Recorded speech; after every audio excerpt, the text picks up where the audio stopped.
Hello students, आज हम लोग आगे के क्वेश्चन बना रहे हैं। चाइल्ड पेडागोगी जनवरी का जो पेपर था 2021 में जो हुआ था उसका हम यहाँ पे सॉल्यूशन देख रहे हैं। ठीक है, तो देखो इसमें लिखा हुआ है हार्वर्ड गार्डनर के बहुबुद्धि सिद्धांत के अनुसार निम्नलिखित में से कौन सा जोड़ा बुद्धि के प्रकार और अंतः स्थिति अनुपालन संभावना के अनुसार सही है। ठीक है, तो हार्वर्ड गार्डनर के बहुबुद्धि सिद्धांत को अगर आप पढ़ोगे तो आपको उसमें एक चीज़ समझ में आएगी कि जो हार्वर्ड गार्डनर ने बोला था कि जो बुद्धि होती है वो चारों दिशाओं में होती है, सभी एंगल्स में वो होती है। ठीक है, तो यहाँ पर जो शारीरिक गति संवेदना है वो एक खिलाड़ी में होती है। खिलाड़ी अपने सारे पार्ट्स का यूज़ करता है, पैर का, हाथ का, दिमाग का, वो इस तरीके से यूज़ करता है। तो ये वाला जो है इसका करेक्ट आंसर है, यानी कि ऑप्शन नंबर 1। ठीक है, दूसरा है इसमें 13 क्वेश्चन। लेव वाइगोत्स्की के अनुसार क्या है स्कीमा के परिपक्वन से बच्चों में संज्ञानात्मक विकास अग्रसर होता है। ठीक है, आप लोगों को स्कीमा क्या होता है इसके बारे में पढ़ना होगा। ठीक है, स्कीमा मैं आप लोगों को समझाऊंगी जब वो टॉपिक में चलेंगे। बच्चों के संज्ञानात्मक विकास में भाषा की एक महत्वपूर्ण भूमिका होती है।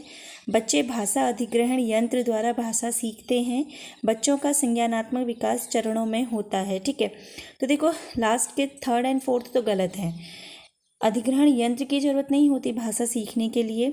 संज्ञान का विकास चरणों में भी नहीं होता। ठीक है, स्कीमा क्या होता है ये आप लोगों को पढ़ना है। ठीक है, तो ये वाला भी नहीं है। संज्ञानात्मक विकास अग्रसर होता है, ये नहीं है स्कीमा से। बच्चों के संज्ञानात्मक विकास में भाषा की महत्वपूर्ण भूमिका होती है। बच्चों के संज्ञानात्मक विकास में भाषा की भूमिका होती है। जब बच्चा भाषा सीखेगा, जब वो बोलेगा, जब दूसरा जो बोल रहा है उसे वो समझेगा, तभी तो वो उसे विचार कर पाएगा। ठीक है, तो ये वाला इसका सही आंसर है, ऑप्शन नंबर 2। ठीक है, अगला है एक प्रगतिशील कक्षा में शिक्षण अधिगम प्रक्रिया के दौरान अधिगमकर्ताओं का मूल्यांकन ठीक है कैसे किया जाता है। प्रगतिशील कक्षा है, प्रोग्रेसिव क्लासरूम है। ठीक है, बेहद महत्वपूर्ण है क्योंकि यह बच्चों की समझ की जानकारी देता है और अध्यापिका को अपने शिक्षा शास्त्र पर विचारने में सहायक होता है। दूसरा है बच्चों के अधिगम में सहायक नहीं है। नहीं आंसर गलत होगा, मैं पहले बता चुकी हूँ। बच्चों की अधिगम प्रक्रिया में रुकावट उत्पन्न करता है। पॉजिटिव चीज़ नेगेटिव कैसे दे सकती है, तो ये भी गलत है। अभिभावकों को प्रतिपुष्टि देने के प्रयोजन से बेहद सफल, कम सफल और असफल विद्यार्थियों को पहचानने में सहायक होता है। नहीं, हम क्लास में किसी बच्चे को बहुत इंटेलिजेंट, किसी को मीडियम, किसी को बिल्कुल लो नहीं बोल सकते, उससे बच्चों का मोरल डाउन होगा। तो इसका आंसर होगा सही फर्स्ट वाला कि बेहद महत्वपूर्ण है और बच्चों को समझ की जानकारी देता है, जिसे टीचर क्या करेगा अपने पढ़ाने के तरीक़ों में चेंज कर सकता है। ठीक है, कि उसे कैसे पढ़ाना है, उन चीज़ों में वो क्या कर सकता है, चेंज कर सकता है। अब देखो यहाँ पर हम लोग ने मैं आपको पहले वाले उसमें वीडियो में बताया, वीडियो में उसमें वॉइस नहीं थी, लेकिन उसके जो आंसर्स थे उसके बारे में आपको समझा रही हूँ। एक चीज़, कभी भी हो आंसर्स को एलिमिनेशन प्रोसेस के साथ ही हम करेंगे। जो आपको गलत लगता है उस ऑप्शन को हटाइए, जो आपको सही लग रहा है उनमें से बेस्ट को चुन लीजिए। ठीक है, आपको कभी भी अपने आंसर को सेलेक्ट करने में कोई भी प्रॉब्लम नहीं आएगी। तो देखो हम जब आंसर्स पे जाते हैं तो जो नहीं वाला ऑप्शन होता है, जो रॉन्ग होता है, जो नेगेटिव पॉइंट दिखाता है, उसको हमें हमेशा क्या कर देना चाहिए, हटा देना चाहिए। ठीक है, नहीं वाला जो पॉइंट होता है उसे हमें क्या करना है, हटा देना है, वो हमारा नेगेटिव पॉइंट होगा। नेगेटिव पॉइंट को हम कभी भी नहीं लेते। जैसे हमने देखा था कि जो हमारे पास 11 क्वेश्चंस हैं पिछली क्लास में जो थे, पिछले वीडियो में जो थे, उसमें 11 क्वेश्चंस में हमने हर एक पॉइंट में नेगेटिव पॉइंट को अगर आप दोबारा से करके देखना, उसे हटा के देखोगे तो आपको समझ में आएगा कि नेगेटिव कैसे हटाया जाता है। ठीक है, अब देखो यहाँ पे एक चीज़ और, लेव वाइगोत्स्की क्या थे। लेव वाइगोत्स्की के बारे में और जीन पियाजे के बारे में एक बात ध्यान रखनी है।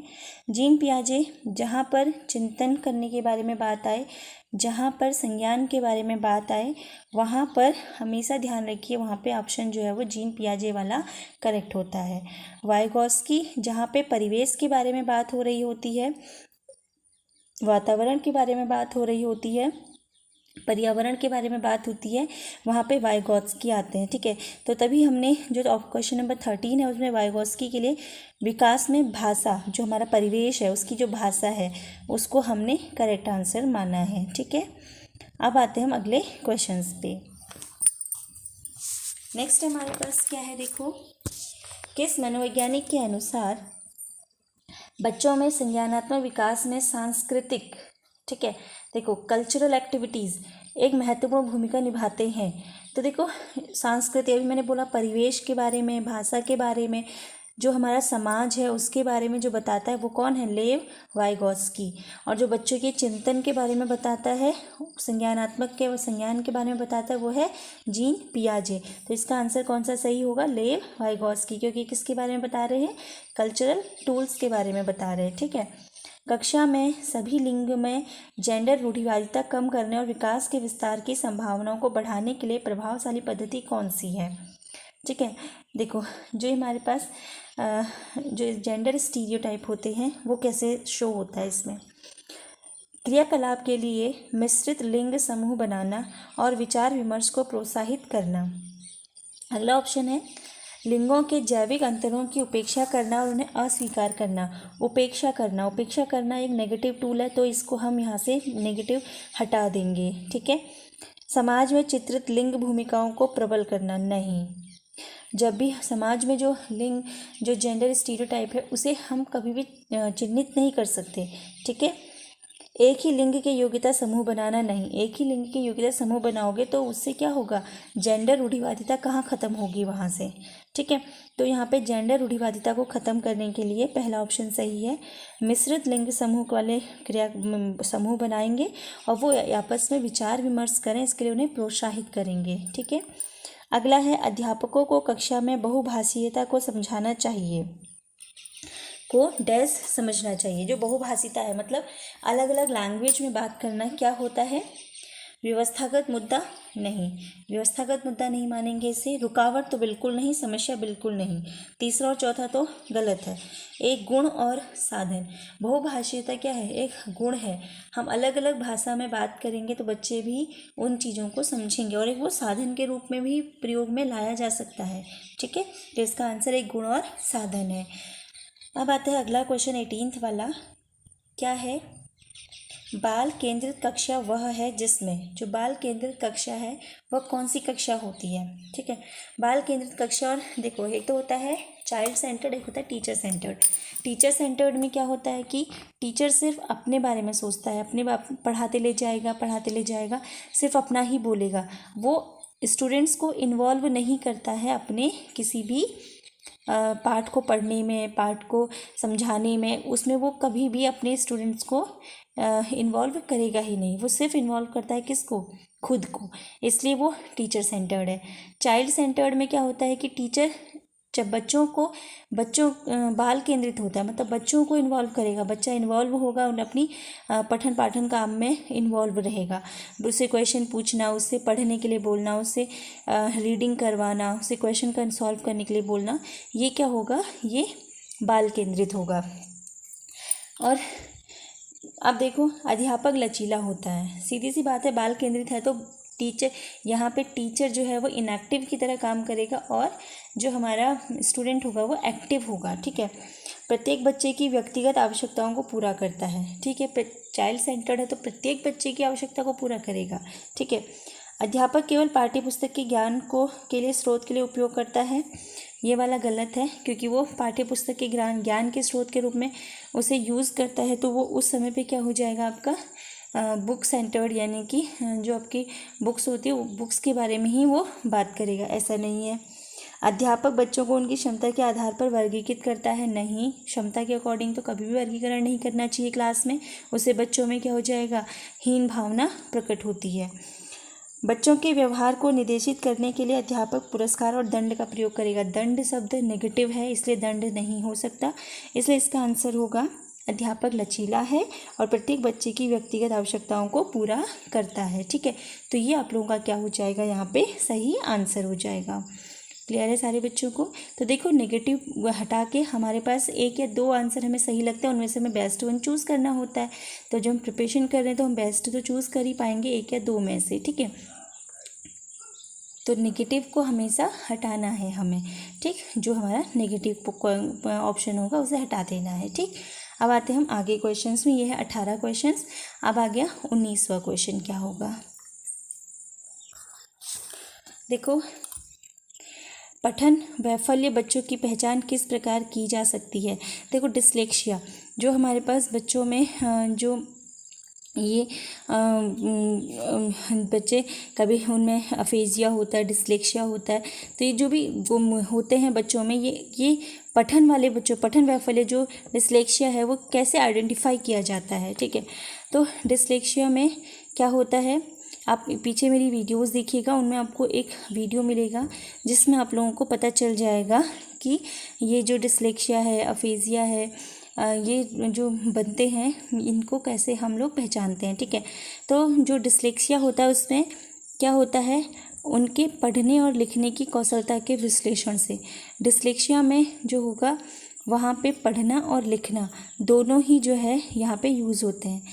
पहला, जटिल व उच्च स्तरीय समस्याओं को हल करने की क्षमता का आकलन नहीं, उनके सामाजिक एवं सांस्कृतिक संदर्भ को जानकर नहीं, ये भी गलत है।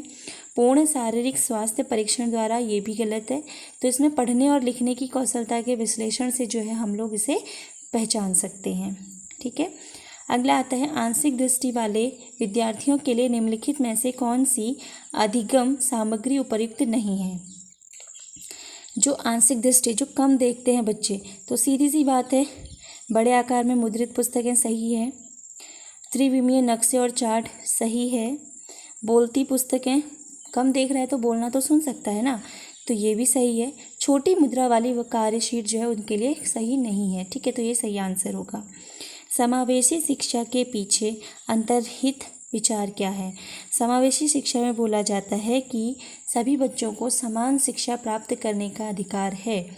ज़रूरी नहीं कि किसी बच्चे में कोई कमी है तो आप उसे किसी दूसरे स्कूल में भेजेंगे, उसे पढ़ने नहीं देंगे, उसे उसके लिए अलग से स्कूल होगा, वो अलग से स्कूल में जाएगा जहाँ से स्पेशली बोला जाएगा कि आप अंधे हो, आप बहरे हो, आप ये हो, ऐसा नहीं है। ठीक है, तो क्या होता है, समावेशी शिक्षा में सभी को एक जैसी शिक्षा प्राप्त की जाती है। ठीक है, दी जाती है उन्हें, तो इसका जो आंसर होगा फर्स्ट होगा। बाकी देखो, सेकंड ऑप्शन क्या है, बच्चों को उनकी योग्यता के आधार पर पृथक करना। योग्यता के आधार पर पृथक ही तो नहीं करना, समावेशी शिक्षा तो यही कहती है कि पृथक नहीं करना है, उन्हें एक साथ लाना है, इसलिए सेकंड ऑप्शन गलत है। बच्चों की अक्षमताओं के आधार पर उनकी सीमाओं की पहचान के लिए उन्हें नामांकित करना, बिल्कुल भी नहीं। क्षमता के अकॉर्डिंग तो कभी भी डिफ्रेंशिएट करना ही नहीं है बच्चों में, उनमें हीन भावना लानी नहीं है। ठीक, अलग अलग अक्षमताओं वाले बच्चों के लिए जो विशिष्ट शैक्षिक संस्थानों का प्रावधान करना चाहिए। समावेशी शिक्षा में भी मैंने क्या बोला कि आप उन्हें डिफरेंट स्कूल में भेजोगे, बहरे को बहरे के स्कूल में, ना देख पाने वाले को ना देख पाने वाले के स्कूल में, तो उस समय पे क्या होगा, उनके मन में आ जाएगा हम देख नहीं पाते, हम सुन नहीं पाते। तो ऐसा बिल्कुल नहीं करना है, सबको एक साथ करना है, कि ताकि उन्हें लगे कि हाँ हम भी इन लोगों की तरह ही हैं, हम भी अच्छा कर सकते हैं, इनकी तरह कर सकते हैं। तो ये हमारे लिए बहुत ज़रूरी है। ठीक है, इसका आंसर होगा फर्स्ट वाला। प्रतिभाशाली और सृजनात्मक बच्चों की आवश्यकताओं को किस प्रकार संबोधित किया जा सकता है। तो देखो, एक चीज़ ध्यान रखना, इसमें आंसर गलत लगा हुआ है, थर्ड ऑप्शन नहीं है, इसका आंसर है सेकंड। जो प्रतिभाशाली बच्चे होते हैं, जो गिफ्टेड बच्चे होते हैं, उनके लिए चुनौतीपूर्ण कार्य दोन है, क्योंकि वो ऑलरेडी गिफ्टेड है, वो बहुत सारे क्वेश्चंस के आंसर तो ईजिली सॉल्व कर लेते हैं, ईजी क्वेश्चंस को। तो रटने पर आधारित परीक्षा देकर, रटना तो उनके लिए है ही नहीं, रटना शब्द तो जहाँ पे आ गया वो नेगेटिव है, उसे हटा दो। ठीक, चुनौतीपूर्ण कार्य और निरस्ता दूर करने के लिए क्रियाकलाप देकर, एक्टिविटीज़ दो हैं, चुनौतीपूर्ण कार्य दो, एक तो वैसे ही वो गॉड गिफ्टेड है, वो उस कार्य को इजीली करेंगे। ठीक है, इसका आंसर थर्ड नहीं है, सेकंड आंसर इसका है। थर्ड में बोला अभिमुखी चिंतन की आवश्यकता है। ठीक है, कन्वर्जेंट थिंकिंग की उन्हें आवश्यकता अभी नहीं होती है यहाँ पे। ठीक है, तो यहाँ पे हमें क्या करना है कि वो कन्वर्ज मतलब होता है कि बहुत सारे क्वेश्चंस का एक ही निचोड़, एक ही पॉइंट होना। ठीक है, डाइवर्ज थिंकिंग हमारी बेस्ट थिंकिंग होती है। उसमें क्या होता है, डाइवर्ज थिंकिंग में एक क्वेश्चन के बहुत सारे आंसर्स बच्चा दे पाता है। ठीक है, तो प्रश्न हल करने के लिए विशिष्ट निर्देश उपलब्ध कराकर नहीं, गॉड गिफ्टेड बच्चों को आप निर्देश उन्हें हेल्प नहीं करते हो, वो खुद सोचेंगे, खुद समझेंगे और खुद ही अपने क्वेश्चन के आंसर तक पहुंचेंगे। ठीक है, तो ये आप लोगों का काम नहीं है कि आप उन्हें हेल्प करें। ठीक, तो इसका आंसर होगा चुनौतीपूर्ण कार्य और निरस्ता दूर करने के लिए क्रियाकलाप देकर। थैंक यू स्टूडेंट्स, इसके आगे हम अगली वीडियो में करेंगे। Please like, share and subscribe this channel. Thank you.